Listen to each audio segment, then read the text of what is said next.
Përshëndetje dhe mirë se vini në programin ton. E sonte do të prekim një temë që shumë prej nesh në fakt e përjetojnë në heshtje, frika. Si të çlirohemi nga frikrat e pashëndetshme? Frikë për të ardhmen, frikë për shëndetin, frikë për të dashurit, lista është e gjatë. Dhe për të na ndihmuar të kuptojmë se si mund të çlirohemi nga frikrat e pashëndetshme e të ecim me guxim dhe besim, ne kemi të ftuar pastor Arjan Larashi me një përvojë të gjatë në shërbes, autori disa librave, njëkohësisht drejtor ekzekutiv i Freedom in Christ Ministry Albania. Përshëndetje pastor. Përshëndetje.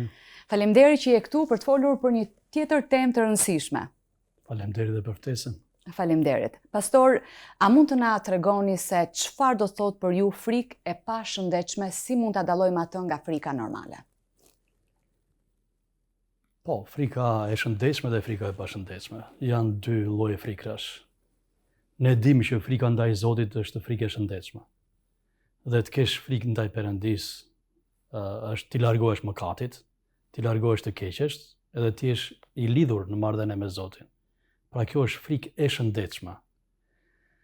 Frikë e pashëndetshme është çdo lloj frike që është kundër fjalës Perëndis. Pra që vjen nga një sjellje që është kundër fjalës Perëndis. Dhe mbrapa çdo frike ka një gënjeshtër. Si ndodhi frika? Pse erdhi frika në njerëzim? Frika në njerëzim erdhi menjëherë atëherë kur Adami dhe Eva mëkatuan në kopshtin e Edenit. Pra në momentin kur ata mëkatuan, ata patën frikë dhe u fshehen në kopësht. Pra është një prej ndjenjave që është negative, kur ajo është e pashëndetshme, kurse kur frika është e shëndetshme, si thash, ndaj Perëndis, por dhe kur është një frikë tjetër, që është praktike, për shembull, do të shkosh në një kryqëzim. Ti shikon dritën e kuqe në semafor, patjetër nuk do të kalosh. Në qoftë se ti do të kalosh kur drita është e kuqe, atëherë ti ke thyer frikën e shëndetshme. Pra, kjo është një frikë e shëndetshme. Ose në qoftë se ti del dhe ri gjithë ditën në diell, në nërezet e diellit, kur je në plazh, dhe nuk e ruan vetveten, s'ke frikë, si thuash, po del atje gjithë ditën. Kjo është një sjellje që ti bën dhe nuk ke frikën e shëndetshme që të rish një çerekore në fillim dhe pastaj tysh në jetë, mbrosh vetveten. Pra, të kesh një frikë pozitive e tillë është pozitive. Por kur kemi ne frikrat pashëndetshme? Ne kemi frikrat pashëndetshme atëherë kur ekziston një gënjeshtër që vjen nga Satani në jetën tonë. Pra, mbrapa çdo frike të pashëndetshme ekziston një gënjeshtër.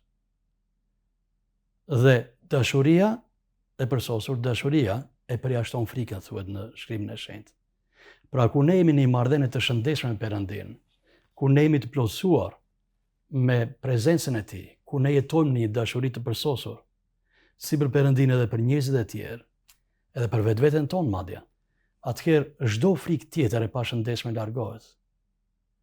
Sepse frika prodhohet nga thyerja e ligjit dhe nga dëgjimi i pushtetit të errësirës, apo vendosja e veshit ton drejtëzarit të botës, të mishit, të natyrës njerëzore, pra të Satanit që mund të ndikojnë jetën tonë.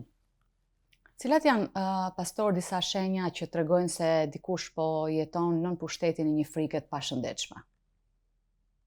Kur dikush jeton në një frikë të pashëndetshme, atëherë ai dal nga dal do kaloj në ankth. Pra, menjëherë mbas frikës së pashëndetshme, po të vazhdoj kjo në një mënyrë të zgjatur, do të kemi ankthin. Pra, do të kemi një shqetësim që fillon dhe rritet tepër e më tepër. Dhe frika me ankthin janë shumë të lidhura me njëra tjetrën. Frika e pashëndetshme. Dhe kjo ndodh kur një person nuk është vetvetja, nuk është ai person që Perëndia i ka krijuar për të qenë. Nuk është personi që Perëndia ka ndërtuar, duke i themeluar një karakter. Karakterin e Krishtit e ka ai. Me çdo besim e veta, sigurisht që ka çdo person. Frika e pashëndetshme është kur personi nuk merr guximin për të ecur përpara, nuk merr guximin për të shërbyer.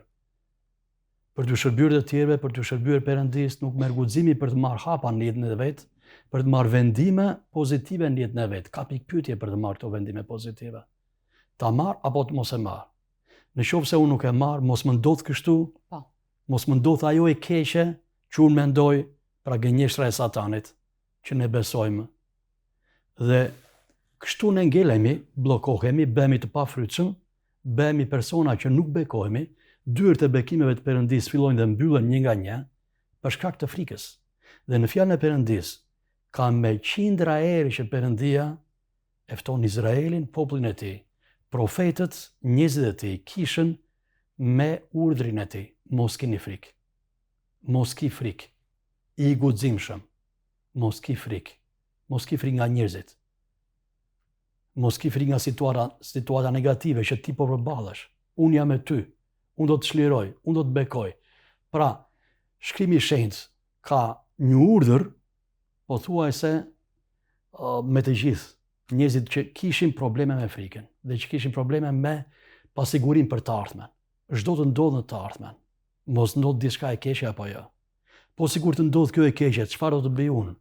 Me 10 pikë pyetje që një person i mendon në mendjen e vet, në lidhje me vetveten, në lidhje me jetën e tij, në lidhje me çështjet që i rrethojnë atë, problemet, situatat, ngjarjen të ardhmet e jetës së tij.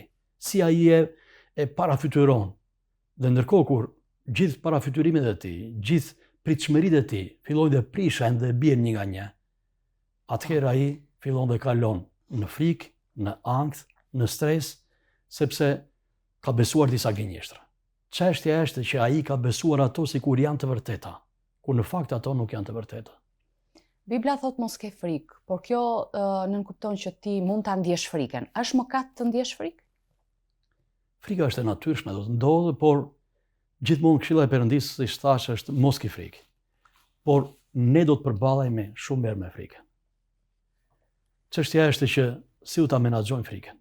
Si do të sillemi me frikën? Emocionet janë dytësora. Pra, ne duhet të zgjedhim të besojmë të vërtetën, sepse e vërteta është e para dhe e vërteta është Jezu Krishti.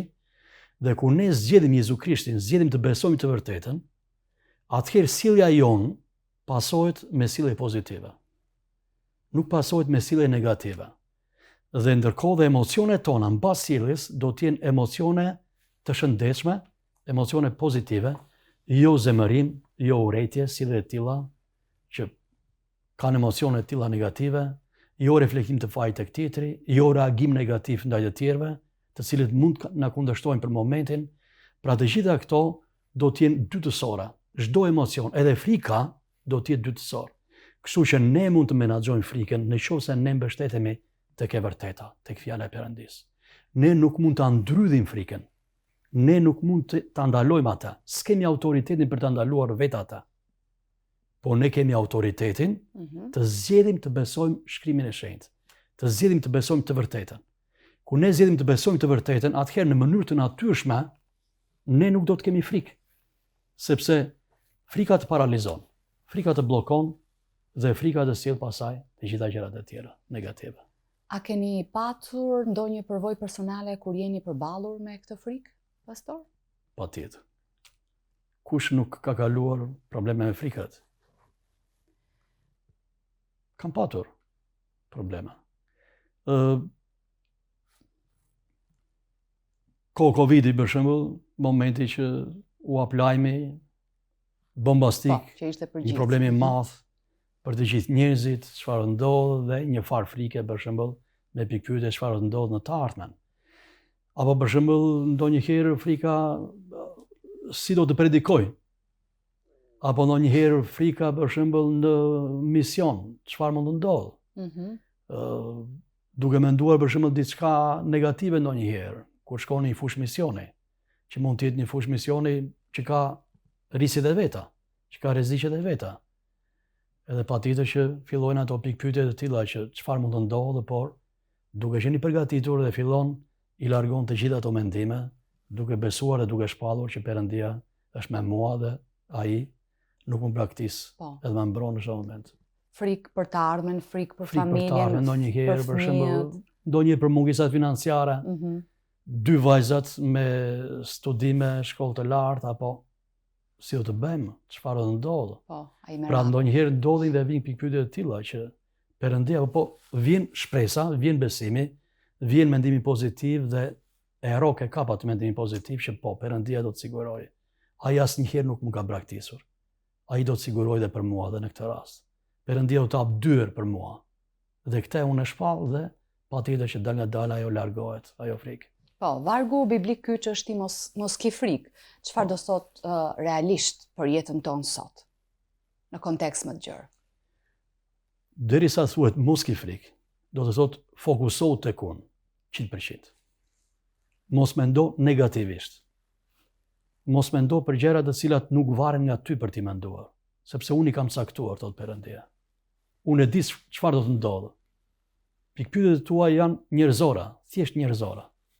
Unë kam caktuar të ardhmen tënde, unë kam caktuar veprat në të cilat ti do të ecësh, unë kam caktuar sigurimin e financave tua, unë kam caktuar punësim për ty, unë kam caktuar shëndet të mirë për ty, prandaj mos ke frikë.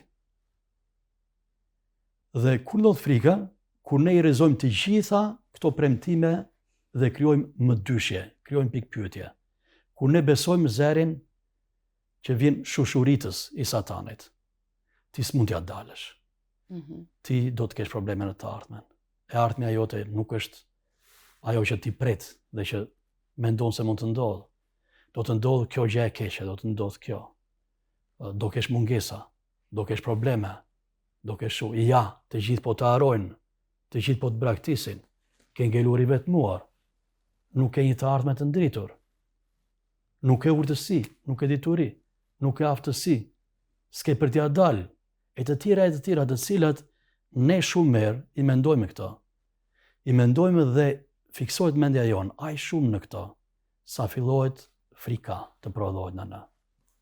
Dhe kur ne besojmë të gjitha këto negativitetet, të gjitha këto mashtrime nga satani, atëherë patjetër do të kemi frikë.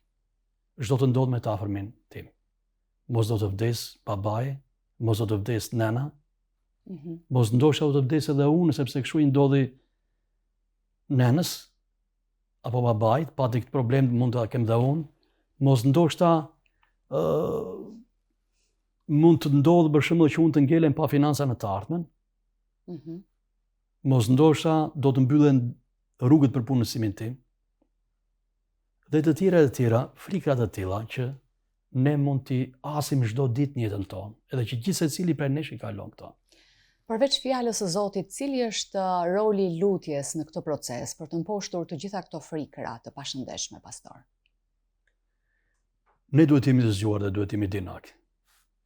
Pra, esja me Perëndin, marrëdhënia që ne kemi me Perëndin, me Zotin, ka dhe rrugët dhe mënyrat se si ne mund të zgjidhim këto situata. Pra Perëndia ka hapur mundësi për ne, si ne mund të çlirohemi nga frika. Dhe janë disa vargje të cilat janë shumë të rëndësishme dhe që nëse ne i praktikojmë si besimtar, atëherë ne patjetër do të hedhim poshtë të gjitha frikrat, e do të sundojmë mbi frikrat. Po nëse ne i praktikojmë, nëse ne nuk i praktikojmë, atëherë do të kemi problem. Dhe cilat janë ato vargje? Në 2 Korintasit, kapitulli 10, vargjet 4 deri 5. Pra ne kemi armët frymërore të tilla që të hedhin poshtë çdo ide, çdo fortesë që det kundër njohjes së Perëndis, së birit Perëndis, dhe t'ja nënshtrojmë këto dëgjesës së Krishtit. Pra ne si besimtar kemi mundësi, kemi armët tona frymërore, kemi lutjen, kemi fjalën e Perëndis, kemi autoritetin që Perëndia na ka dhënë. Frymë e shenjtë banon në ne. Ne lejojmë frymën e shenjtë të veprojë. Dhe kush është shpata e frymës? Shpata e frymës është fjala e Perëndisë së gjallë. Nëse ne lejojmë frymën e shenjtë të veprojë përmes nesh, kur kemi marrëdhënie me Zotin, dhe duke shpallur fjalën e Perëndisë, me gojë, me zë, atëherë fjala e Perëndisë vetë do të shkatërrojë çdo pushtet të errësirës. Madje çdo gënjeshtër të tij. Dhe kështu frika do të largohet tutje. Kur ne të plotësohemi me dashurinë e Perëndisë. Pra, së pari, nëse ne jemi në frikë, ne do t'i lutemi Perëndisë, do të themi: Zot, ku është burimi i kësaj frike? Ku është burimi i kësaj frike? Për shembull, frikë për të ardhmen. Ku është burimi? Mos ka ndodhur ndonjë traumë në jetën time, mos ka ndodhur ndonjë ngjarje në jetën time që unë nuk kam qenë i sigurt dhe Perëndia nuk ka treguar besnikëri në atë situatë të tillë. Dhe mund të mendoj që ndoshta do të ndodhë përsëri kjo gjë në të ardhmen. Dhe përsëri do ndodhë ajo gjë negative që ndodhi në të kaluarën. Ku ndërkohë ne duhet ta marrim me urtësi dhe themi që çdo gjë bashkëvepron për mirë. Pra, edhe e kaluara me probleme, edhe e kaluara e hidhur me trauma që ka ndodhur në jetën tonë, dhe dështimet që ne kemi patur, kanë qenë pozitive për ne. Pra ne duhet të mbështetemi tek e vërteta e fjalës Perëndis. Kanë qenë pozitive për ne, për të na fuqizuar ne, për të na transformuar ne, për të na bërë njësoj si Krishti, në karakterin e Jezusit, në mënyrë që ne të përballojmë dhe vështirësitë të tjera që do të vinë në të ardhmen. Pra, ajo që do të ndodhë në të ardhmen është unike, nuk është ajo që ka kaluar, por është diçka që Perëndia ka caktuar për të ardhmen time në jetën time. Dhe me siguri ka për të qenë e bekuar, ka për të qenë e mirë, edhe pse mund të sjellë një problem në jetën time. Por dhe këto probleme që mund të jenë, do të jenë pozitive për mua, do të jenë për bekimin tim, për transformimin tim. Pra në qoftë se ne ndryshojmë rrjedhën e mendimit, në qoftë se ne rrënjosemi tek e vërteta, atëherë ne patjetër që do të eliminojmë të gjitha këto gënjeshtra që ne fillojmë të besojmë në mendjen tonë. Dhe mund të bëjmë një lutje të thjeshtë kështu. Për shembull, kam frikë si do të predikoj. Kam frikë si do të ungjillizoj. Kam frikë a do t'ja dal apo jo. Kush është gënjeshtra këtu? Ti s'mund t'ja dalësh, ti je i dobët. Au. Pra ti e kap gënjeshtrën këtu, s'mund t'ja dalësh, je i dobët. Dhe çfarë mund të bësh? Një lutje shumë të thjeshtë. Zot Jezus, unë hedh poshtë gënjeshtrën, se unë nuk mund t'ja dal, se unë jam i dobët. Dhe unë shpall të vërtetën Perëndi. Se në shkrimin tënd thuhet që unë mund të bëj gjithçka me anë të Krishtit që më forcon. Unë shpall të vërtetën, Zot, që fryma e shenjtë do të flas përmes gojës time. Shpall të vërtetën që ti do të më aftësosh mua, Perëndi, sepse ti do të veprosh përmes meje, jo unë, në emër të Jezu Krishtit. Amen. Një lutje shumë e thjeshtë. Pra kur ti e shpall këtë, ti rrezon edhe poshtë çdo gënjeshtër që Satani vjen dhe tundon ty në mendjen tënde. Dhe ti shpall të vërtetën, dhe kështu mendja jote transformohet, dhe kështu përmes frymës dhe fjalës, dhe kështu ti qëndron në të vërtetën tënde. Dhe e zbaton atë të vërtetë që e beson. Edhe në praktik, dhe kështu forcohesh ditës. Dhe kështu frika largohet. Pra besimi ka një rol të fuqishëm kur vjen puna te frika. Patjetër. Ne kemi të gjitha armat. Dhe kemi përkrenaren e shpëtimit. Kemi shpatën e frymës, fjalën e Perëndis. Kemi mburojën e besimit. Kemi parzmoren e drejtësisë. Kemi brezin e së vërtetës. Kemi sandalet e ndarjes së ungjillit. Pra kemi gjithë të armatim që kemi marrë nga Perëndia. Dhe ne duhet ta përdorim këtë armatim. Çdo ditë, pastor, nuk e kemi luksin të përdorim. Çdo ditë njësoj si ata ushtarët. Çdo thot përkrenarja e shpëtimit. Përkrenarja e shpëtimit është të mbrosh mendjen tënde nga çdo shigjet e Satanit, nga çdo shpatë e Satanit, për të rrëzuar identitetin tënd se kush je ti në Krishtin. Pra qëllimi i tij është që të minoj identitetin që ti ke në Jezu Krishtin, në mendjen tënde. Prandaj ti duhet të mbash të rrënjosur në mendjen tënde të vërtetën se kush je ti. A je ti mëkatar apo je shenjtë? A je ti fëmijë i Perëndis apo ti je skllav? A je ti një i përçmuar i Zotit apo ti je një i bekuar i Perëndis? A je caktuar për një trashëgimi të përjetshme apo je një person që do mundohesh me forcat e tua për t'i bërë ballë jetës tënde? Je një person që qëndron me hirin e Zotit përmes fuqisë së tij apo je një person që qëndron në jetë me fuqitë tua personale? Pra të gjitha këto duhet ti peshosh si besimtar. Të kapësh cila është njerëzore toksore, cila është hyjnore, cila është e vërteta. Dhe roli si besimtar që do të kemi është mos konformohemi me këtë botë. Në mënyrë që mos marrim mentalitetin e kësaj bote, ta bëjmë tonin personalin dhe të jetojmë me mënyrat e të jetuarit të kësaj bote, me mënyrat e të konceptuarit të kësaj bote. Dhe kështu do të kemi probleme, do të kemi pasojë në jetën tonë. Nëse ne nuk kemi vërtet persona që hedhim në praktik fjalën e Perëndis, e besojmë atë fjalë Perëndie dhe e zbatojmë atë, duke praktikuar të gjitha këto që thash unë dhe duke marrë armatimin e Perëndis. Pastor, sipas teje, si duket një zemër e çliruar nga frika? Ati ku është fryma, ati është liria. Ati ku është fryma, ati është edhe jeta. Pra një person që ka një marrëdhënie me frymën e shenjtë, me fjalën e Perëndisë, një person që është i mbushur me frymën e shenjtë të Perëndisë, ka frikra minimale. Sigurisht nuk do të largojnë kur, sepse ato janë pjesë e jetës së njeriut, vetëm kur të shkojmë në Zoti, ose kur të jemi në një prezencë të fuqishme të Perëndisë në kohën kur ne jemi, por patjetër ne do të hasim frikra gjatë ditës. Por ato të jenë minimale nëse ne do të kemi mbushje të përditshme me frymën e shenjtë. Dhe prandaj fjala e Perëndisë thotë mbushuni me frymë. Dhe kjo do të thotë që unë çdo ditë do të ecë në drejtimin e frymës së shenjtë në jetën time. Çdo ditë do të lejoj atë të më drejtojë dhe jo vetëm personalisht drejtohem në jetën time. Çdo ditë do të kërkoj urtësinë e tij dhe drejtimin e tij.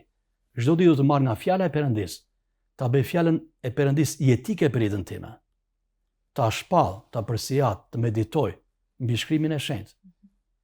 Dhe kjo është shumë ndërtuese. Kjo është shumë funksionale për jetën e një krishteri, për një besimtar. Sepse ne dimë që Satani vërtitet si një luan vrumbullues për të përpirë, për të rëmbyer dikë që nuk është gati, që nuk qëndron vigjilent në këtë marrëdhënie personale me Zotin, që nuk qëndron vigjilent duke përdorur armatimin e Perëndisë, por duke menduar që çdo gjë e ka Perëndia. Perëndia të bëj gjithçka dhe unë të qëndroj në vendin tim dhe mos bëj asnjë gjë. Atëherë, kur ti nuk merr armatimin, kur ti nuk zbaton urdhrat e Perëndisë, kur ti nuk pendohesh, kur ti nuk rrëfen mëkatin, kur ti nuk kërkon falje, kur ti nuk fal të tjerët, kur ti nuk merr darkën e Zotit, kur ti nuk ndan ungjillin me të humburit, kur ti nuk zbaton atë që Perëndia ka thënë, si mundet që ti jetosh? Dhe patjetër do të jesh në përfrikra. Kurse kur ti je i mbushur dhe zbaton dhe jetën praktikisht të gjitha këto, atëherë frikrat minimizohen dhe largohen dita ditës.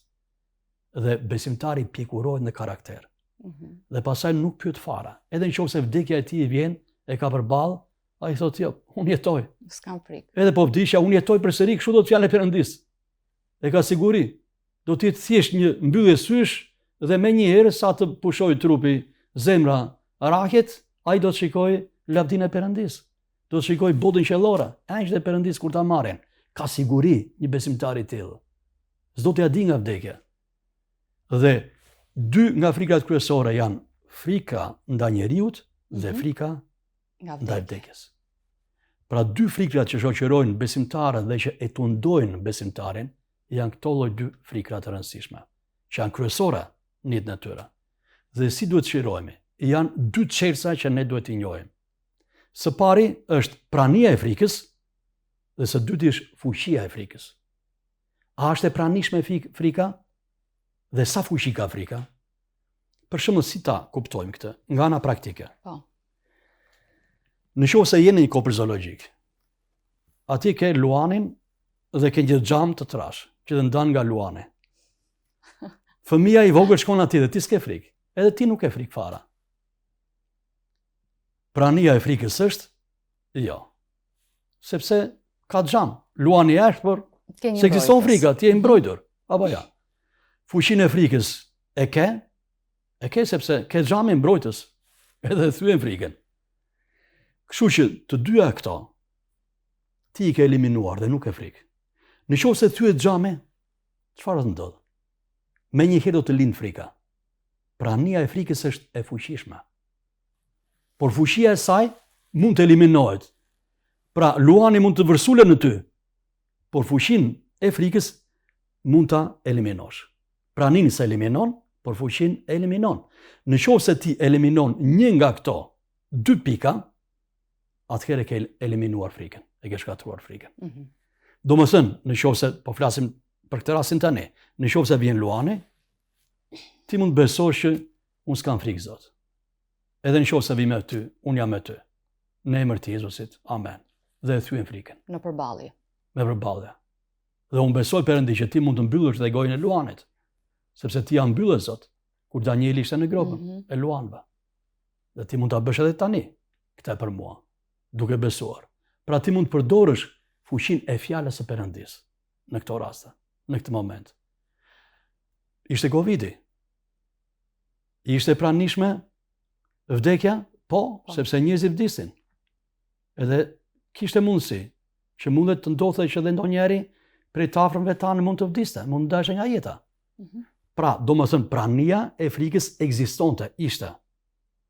Por fuqia e frikës së vdekjes apo smundjes, a mundet që ne ta shkatronim në atë kohë?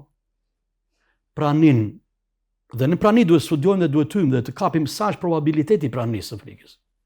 Në qoftë se tyjnë dhe shikojnë statistikat në atë kohë, po flasim për Covidin, vdekjet, mund të shikojnë për shembull që ata që vdisin më shumë ishin nga mosha 80 e sipër. Po. Ti ndoshta ishe nga mosha 60 e sa vjet. Sa mund të binte një personi të tillë probabiliteti që mund të vdiste? Mund të shikojnë vdekjet në ditë. Vdiqen 10 veta. Janë 2.500.000 banorë në Shqipëri. Sa, domethënë, është probabiliteti që mund të vdesun? Pra mund të studiosh me urtësi të Perëndis dhe probabilitetin statistikat. Sa është prania e kësaj smundje në jetën time apo të dikujt të afërmit tim. Dhe pasaj, në qoftë se unë eliminoj këtë dhe mbushem me urtësinë e Perëndis, unë marr besim nga Perëndia, sepse dhe nga ana natyrale zot ndodh kjo. Dhe idhem në krahun tjetër në fuqinë e saj. Si mund ta mposhtim ne fuqinë e vdekjes? Shumë e thjeshtë. Jezus t'i erdhe për shkatruar pushtetin e vdekjes në kryq. Dhe ti më ke bërë një krijesë të re. T'i erdhe për shkatruar veprat e djallit. Por dhe vdekja një ditë do të shkatrohet përfundimisht dhe do të thuhet, ku është gjemba jote o vdekje? Dhe unë shpall që dhe nëse vdes Zot, unë jetoj për gjithmonë në ty. Sepse qysh tani, unë jam ulur me Krishtin në vendet qellora. Dhe unë jetoj për gjithmonë me ty, qysh tani? Dhe jo vetëm kaq Zot, por unë do të ringjallem prej së vdekurit, thot fjala jote, edhe fizikisht me trup të lavdishëm. Dhe unë e besoj këtë. Në emër të Jezusit, amen. Dhe kështu ti thyem fuqinë e vdekjes, duke shpallur të vërtetën e fjalës Perëndis, që ka të bëjë me këtë çështje, vetëm me vdekjen fizike. Amen. Ndërkohë, pastor, e preke pak si mund të ndihmojmë njëri tjetrin brenda në kish, kur ne përballemi me këto frikra, ose më saktë, ndoshta prindërit, si mund të merren me fëmijët që kanë brenda tyre frikra? Gjithmonë është që të ushqejmë shpresën. Pastori, drejtuesi duhet të ushqejnë shpresën në komunitetet e tyre. Pra, predikime mbi shpresën. Predikime mbi atë se ku shemi ne në Krishtin. Edhe prindrit duhet të inkurajojnë fëmijët e tyre që ata kanë një të ardhme të ndritur. Që Perëndia ka premtuar që pasardhësit tanë do të bekohen. Dhe Perëndia ka plane shumë të mira për jetën e tyre. Dhe do t'i ushqejmë me atë, me fjalën e Perëndis. Ja, Perëndia është një kala për ty, është një mburoj për ty. Ai të rrethon me angjët e tij, kudo ku ti shkon. Mos u shqetëso, angjët e tij janë pranë teje. Jezusi është me ty, frymë e shenjtë banon brenda teje. Mos ki frikë nga njerëzit. Njerëzit s'kan gjë tjetër çfarë të bëjnë. Mund të vrasin trupin, thot fjala e Perëndis, por frymën dhe shpirtin nuk ta marrin. Frymën dhe shpirtin e ka Perëndia. Prandaj duhet kemi vetëm frikën e tij, frikën e shenjtë. Dhe kjo është e rëndësishme. Në qoftë se njerëzit kanë frikë nga njerëzit, atëherë ky është problem. Kështu duhet bëjnë dhe prindërit me fëmijët, një inkurajim të tillë në fjalën e Zotit. Po, këshillime në këtë drejtim, duke ju shpallur shpresën sipas shkrimeve të fjalës Perëndis. Kush ka qenë për ty personalisht një varg kyç biblik që ja ke përplasur frikës mund fytyrë? Këto që shpallan në fakt, edhe të tjera, mbi atë që shpallje të tilla, kush jam unë? Mbi identitetin tim. Unë jam fëmijë i Perëndis, unë jam i zgjedhur i Zotit, unë jam trashëgimtar për jetën e përjetshme, trashëgimtar i Perëndis. Unë jam zgjedhur për një plan nga Perëndia. Unë jam veçuar për një plan madhështor nga Zoti. Unë jetoj, unë jam në jetë. Dhe as vdekja, as jeta, as engjët, as pushtetet, mund të shtrojë dhe këtu as mundjet, as gjithçka tjetër, pengesat, mungesat financiare, problemet, vështirësitë, nuk mund të më ndajnë nga dashuria që është në Krishtin Jezus. Pra çdo gjë në këtë planet, çdo influencë e botës, çdo sulm i botës, çdo pushtet që vjen, nuk mund të më ndajë nga dashuria që është në Krishtin Jezus. Dhe ç'mund të thotë shkrimi, atë unë duhet ta besoj. Çfarë thotë shkrimi, unë duhet ta besoj. Pra është vetë zgjedhja ime. Në qoftë se unë filloj të dyshoj, a është kjo e vërtet? Është problemi im. Në qoftë se unë zgjidh ta besoj tamam me gjithë shpirt, me gjithë zemër këtë pjesë të shkrimit, unë e shpall me besim atë. Dhe këtu është fitoria.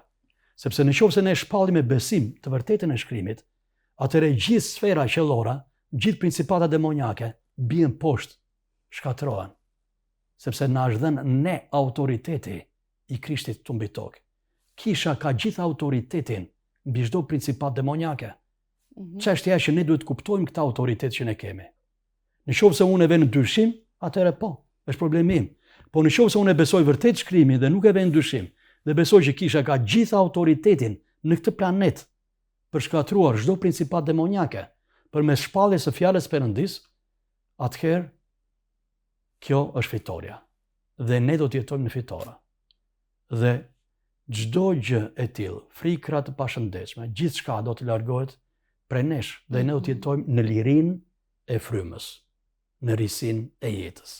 Pastor, i the të gjitha në fakt, por për ta përmbledhur pak me një esens për dikë që është duke kaluar frikë, por më së shumti e mundon gjatë natës. Nuk e lë të flej gjumë. Çfarë do t'i thoje?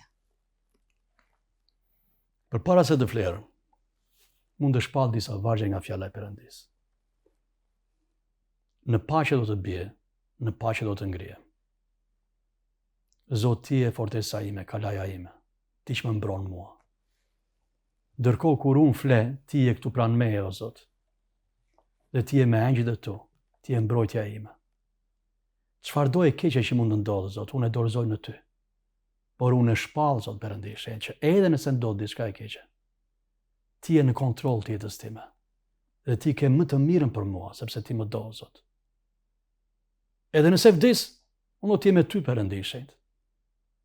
Por unë e di që çdo vështirësi e jetës, çdo mangësi, çdo problem në trupin tim, çdo smundje, çdo dhimbje, një ditë do të largohen përfundimisht.